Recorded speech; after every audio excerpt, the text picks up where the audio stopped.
이 시간 증거할 말씀의 제목은 기브온 사람들과 화친을 맺음, 기브온 사람들과 화친을 맺음입니다.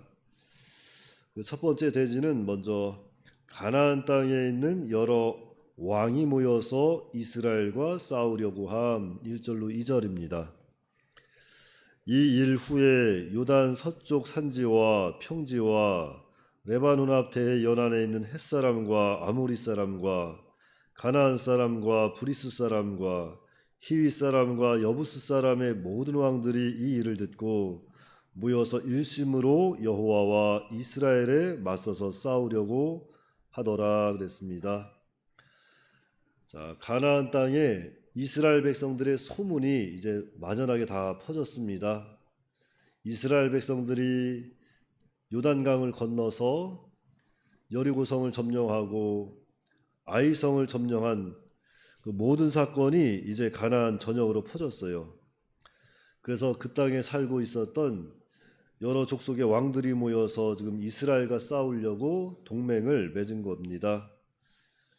동맹을 맺었어요. 왜냐하면 가만히 있다가는 다 망하게 생겼으니까 동맹을 맺어서 이스라엘과 싸우려고 이렇게 전쟁을 준비했습니다. 자, 이것은 참 지혜로운 일이죠. 물론 여호와를 대적하는 것은 너무나도 어리석은 일입니다. 그러나 어려움을 만났을 때 힘을 이렇게 모은 것은 또한 아주 지혜로운 거예요. 그러니까 이 세상도 어려움을 당하면 힘을 모으고 지혜를 모아서 이렇게 일을 해결하려고 합니다. 다시 말하면 그런 거죠. 마귀들도 이렇게 하나님을 대적하기 위해서 힘을 모으고 지혜를 모아서 하나님을 대적하고 하나님의 사람들을 넘어뜨리려고 하고 있다는 거예요. 방법을 가리지 아니하고 수단을 가리지 않는다는 겁니다. 자, 이런 것 볼 때 우리 성도들도 정말 지혜롭게 모든 일에 앞장을 서야 돼요. 지혜롭게 앞장을 서고 무엇보다도 말세의 때, 죄악이 관영한 이러한 때에 더욱 모여 힘써야 합니다. 모이기를 힘써야 돼요. 모이기를 힘쓰고 모여서 또 함께 기도함으로 하나님께 지혜도 받고 능력도 받아서 이 어려운 때, 말세의 때를, 시험 많은 때, 참 마귀의 유혹이 이렇게 참 강한 때에 우리가 이 마귀의 세력과 싸워서 승리해야 합니다. 이 하나님의 일은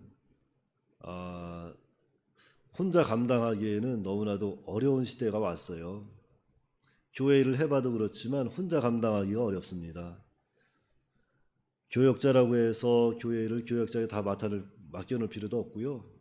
이제는 함께 서로 협력해서 선을 이루어야지 누군가 책임자고 누구는 나는 책임 없고 뭐 이런 식으로 책임을 떠넘기면 안 됩니다. 항상 모든 일에 선한 일에 앞장서서 모든 일을 하나님 앞에 옳고 바르게 하기 위해서 힘을 써야지 우리가 힘이 흩어지면 안 돼요. 교회 일을 하는 데 있어서도 마찬가지고. 그래서 우리는 늘 협력해서 선을 이루기를 힘쓰고 더욱 이렇게 말세의 때 모이기를 힘써서 하나님께 기도하고 하나님께로부터 오는 지혜와 능력을 받아서 이 사단의 세력과 싸워 승리해야 합니다. 두 번째 대지는 기브온 사람들이 위장하고 와서 화친 조약을 맺음, 화친 조약을 청함 3절로 13절입니다. 먼저 3절 말씀부터 보시면 기브온 주민들이 여호수아가 여리고와 아이에 행한 일을 듣고 꾀를 내어 사신의 모양을 꾸미되 헤어진 전대와 헤어지고 찢어져서 기운 가죽 포도주 부대를 나귀에 싣고 그 발에는 낡아서 기운 신을 싣고 낡은 옷을 입고 다 마르고 곰팡이가 난 떡을 준비하고 그들이 길갈 진영으로 가서 여호수아에게 이르러 그와 이스라엘 사람들에게 이르되 우리는 먼 나라에서 왔나이다. 이제 우리와 조약을 맺읍시다 그랬습니다. 자, 여기서 기브온 주민들이라고 했는데 이 사람들은 가나안 족속이죠. 가나안 히위 족속에 속한 자들입니다. 그래서 이 기브온 사람들이 이스라엘의 소문을 듣고 먼 나라에서 온 것처럼 자신들을 꾸미고 이스라엘 지형 여호수아에게로 왔다 그랬어요. 자, 왜 여호수아에게 나왔습니까? 이스라엘과 화친을 맺기 위해서입니다. 이스라엘과 화친을 맺기 위해서. 어찌하든지 이스라엘과 화친을 맺어서 자신들의 생명을 구원하고자 했던 거예요. 이것이 참 지혜로운 거죠. 이것이 지혜로운 겁니다. 지혜가 무엇입니까? 성경에는 지혜가 여호와를 경외하는 것, 여호와를 경외하는 것이 지혜의 근본이다 그랬어요. 여호와를 경외하는 것. 여러분, 여호와를 경외한다는 것이 무슨 의미입니까? 경외. 여호와 하나님을 두렵고 떨림으로 섬긴다는 겁니다. 여호와 하나님이 살아계시다는 것을 늘 인식하고 살라는 거예요. 하나님 앞에서. 호람되오, 하나님 앞에서 살라는 겁니다.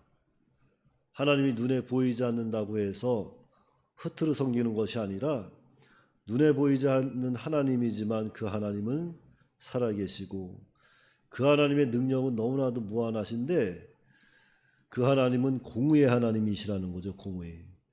구원과 심판이 분명하시고 선과 악한 일에 있어서 분명하게 책벌하시는 그런 하나님이시다 하는 것을 깨달아야 된다는 거예요. 그런데 이 가나안 땅의 여러 왕들은 하나님을 두려워하지 않았습니다. 도리어 하나님을 대적하고 우상을 의지하고 자기들 힘만 의지하고 이렇게 이스라엘과 싸우려고 했던 거예요. 그러나 이 기브온 사람들은 하나님의 능력을 믿었습니다. 하나님을 두려워했습니다. 그래서 하나님이 이스라엘 백성들에게 가나안 땅을 주실 줄 믿었다는 거예요. 24절에 그런 말씀이 있어요. 그래서 그 신앙 때문에 기브온 사람들이 이렇게 구원을 받게 됐습니다. 그래서 오늘날 우리 성도들이 더욱 깨어서 살아계신 하나님이 있다는 것을 늘 인식하고 살아야 합니다. 세상이 너무나도 바쁘고 너무나도 어려운 때예요. 사실 평안하다 할 때가 더 어려운 겁니다. 신앙생활하기는. 우리가 힘들고 지치고 너무나도 어려운 때를 만나면 하나님을 늘 더욱 찾고 하나님께 부르짖을 수밖에 없어요. 저도 신앙생활을 어려서부터 좀 오래 했지만 저희 80년대 후반, 90년대 초반만 해도요. 우리가 교회 나와서 부르짖어 기도할 때가 많이 있었죠. 많이 있었습니다. 그런데 오늘날 교회에서 부르짖는 소리가 많이 사라졌어요. 많이 사라졌습니다. 갈급하고 사모하는 그런 마음들이 많이 사라졌어요. 무엇을 보면 알 수 있냐면은 요즘에 자녀들을 어린 아이들도 그렇지만 신앙생활이 다 각자예요. 부모님들은 신앙생활을 열심히 한다고 해도 자녀들을 말은 하지만 잘 안 데리고 나오잖아요. 학원 가야 되고 다 바쁘니까. 또 우리 사경회 때만 해도 그래요.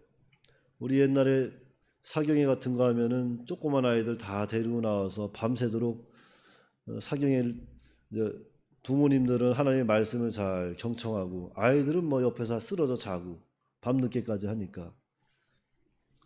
그래도 하나님의 말씀이 귀하니까 어찌하든지 아이들 데리고 나와서 신앙의 사람으로 훈련을 시켰는데 요즘엔 그런 것이 많이 줄어들었어요. 그게 다 평안해서 그렇습니다. 평안해서 다 먹고 살만 하니까.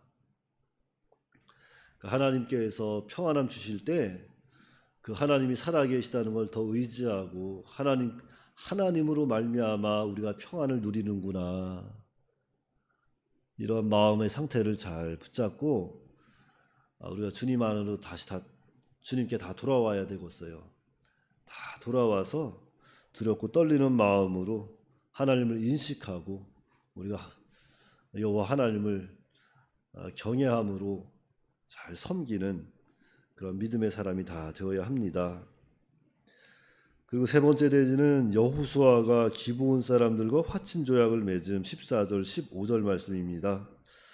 여기 15절 말씀에 보시면 여호수아가 곧 그들과 화친하여 그들을 살리리라는 조약을 맺고 회중 족장들이 그들에게 맹세하였더라. 자, 여호수아가 기브온 사람들과 화친 조약을 맺었습니다. 하나님께 물어보지 아니하고 이렇게 화친 조약을 맺게 된 거예요. 하나님께 물어봤으면 하나님께서 다 알려주셨을 거예요. 그런데 여호수아가 그만 하나님께 묻지 아니하고 이렇게 화친 조약을 맺게 된 겁니다. 그래서 이 가나안 족속을 다 멸하지 못하고 이렇게 이스라엘 가운데 원망이 생기게 되었다. 18절에 말씀하고 있어요. 자, 앞서 아이성 때도 그래요. 아이성 때도 하나님께 묻지 않고 올라갔다가 실패했는데 여기 본문에서도 같은 실수를 저지르고 있습니다. 자, 이런 것 보면 우리 인간이 얼마나 실수가 많고 연약한 존재인가 하는 것을 또 여실히 보여주고 있는 거예요. 그래서 오늘 우리도 그렇습니다. 우리 인간은 너무나도 연약하고 실수가 많은 존재라는 거예요. 그렇기 때문에 우리는 더더욱 하나님을 의지해야 합니다. 하나님을 의지하고 하나님께 물어보고 하나님의 뜻을 찾아서 나아가야 한다는 거죠. 나를 의지하는 것이 아니라 내 생각, 내 뜻, 내 방법, 내 혈기로 하는 것이 아니라 항상 하나님을 더욱더 의지하고 하나님께 물어보고 하나님의 뜻을 찾고 그 가운데 하나님의 주권을 믿고 나아가면 정말 나의 생각과 다르게 인간 지각에 뛰어난 하나님께서 우리를 향하신 하나님의 뜻을 이루어 가시는 거예요. 그러니까 우리는 늘 하나님께 물어보고 하나님을 의지해야 합니다. 작은 일 하나 할 때도 하나님께 의지해야 돼요. 그래서 여러분들 가정에서도 그렇고 사회에서도 그래요. 어떤 작은 일을 할 때도 하나님께 기도하시고 물어보면서 해야 돼요. 예를 들자면 그런 거예요. 우리가 요즘에 무슨 마당에 계집을 짓는다고 생각해 보세요. 계집을 지을 때도 하나님 이 계집을 하나님의 뜻대로 잘 아름답게 지어져서 하나님께서 또 우리 강아지도 이곳에서 잘 또 따뜻하게 보낼 수 있게 해주세요. 이렇게 기도하는 겁니다. 그리고 하나님께서 능력 주셔서 좋게 아름답게 지을 수 있도록 도와달라고 기도하는 거예요. 작은 일이라도. 그러한 모습을 보았을 때 자녀들이 그 모습을 보고 하나님을 한 번 더 생각하는 겁니다. 여러분들 항상 하나님을 인식하시고 하나님을 의지하시고 작은 일이라 할지라도 사람들이 봤을 때 아무 일도 아닌 것 같더라도 항상 하나님을 의지하시고 기도하시고 모든 일을 하나님께 물어보고 하시면 하나님께서 하나님의 뜻을 우리를 향하신 하나님의 뜻도 이루어 가시고 또 그 가운데 하나님을 나타낼 수 있는 우리의 삶이 된다는 것을 늘 기억하시기 바랍니다. 네, 기도하겠습니다. 하나님 아버지 은혜를 감사합니다. 하나님께서 오늘도 저희들과 함께하여 주시고 은혜의 길로 인도하여 주시옵소서.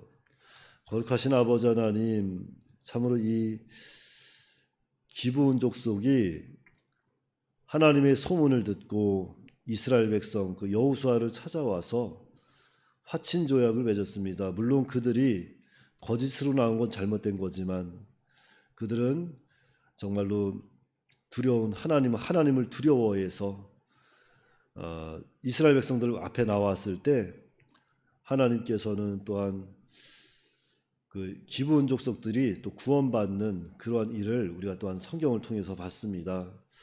참 우리가 하나님 앞에 좀 지혜로운 사람이 될 수 있도록 도와주시옵시고 무엇보다도 우리가 이 세상을 살아갈 때 자기 힘, 자기 능력, 자기 생각을 의지하는 것이 아니라 더욱더 이 말세의 시대에 하나님을 좀 더 의지하고 하나님께 물어보고 하나님의 뜻을 찾아서 우리가 하나님 주권 가운데 나아갈 수 있도록 역사하여 주시옵소서. 우리 주 예수님의 이름으로 기도하옵나이다. 아멘.